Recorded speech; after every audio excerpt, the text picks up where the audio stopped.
Hello and welcome to my demonstration of the use of golden proportion in articulation. Golden proportion ratio is a ratio of 1 to 1.618. We do have the golden ruler here that maintains that golden proportion ratio. In other words, whatever this distance is, this is approximately 60% wider.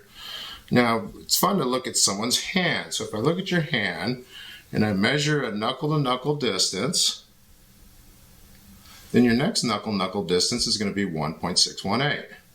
And there's many proportions to the face, as there's vertical proportions as well as lateral proportions to the face. So if we first orientate the wider end to the inner canthus of the eye, to the ala of the nose, we can now evaluate incisal edge position. We can see that incisal edge is short maybe a half a millimeter to maybe a millimeter, if that. If we want to add a millimeter length to our central incisor, we can come to the articulator. We have the coist adjustable platform. We can adjust this down 1 millimeter using the scale on the housing. And this now gives a guide to the technician of adding 1 millimeter length to the central incisors. We can also evaluate lateral portions to the face. If we measure the lateral canthus of the eyes, it's about 60% wider than someone's mouth. Then if we re-index the width of the mouth, be approximately 60% wider than someone's nose. Then we reevaluate the width of the nose, will then give us the width of 2 central incisors.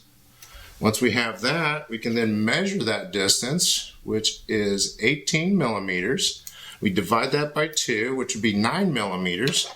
And we have a set of golden proportion waxing guides from 7 millimeters up to 10 millimeters in half millimeter increments. So we can choose the 9 millimeter golden proportion waxing guide, come to the coist platform, add the waxing guide to this, and we can now evaluate tooth lengths as well as tooth widths all at the same time.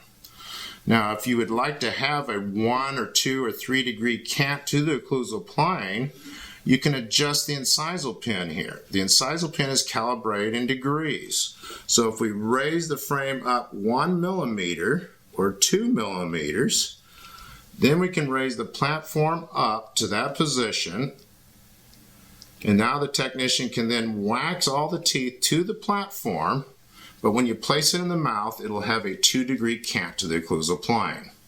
Otherwise, you can just evaluate the cant of the occlusal plane in relationship to the horizontal table and just raise the buccal cusp up from the waxing guide, creating a curve of speed or slight plane of occlusion.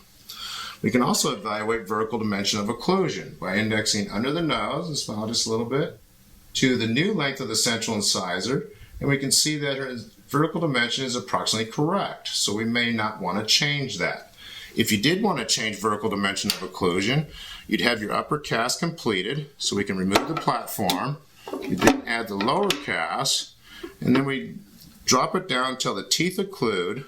And then if we want to increase vertical dimension 2 millimeters, we could raise the pin up 2 millimeters, and now the technician could wax in the lower teeth against the upper teeth in completing the case. And that completes my demonstration on the use of golden proportion. Thank you.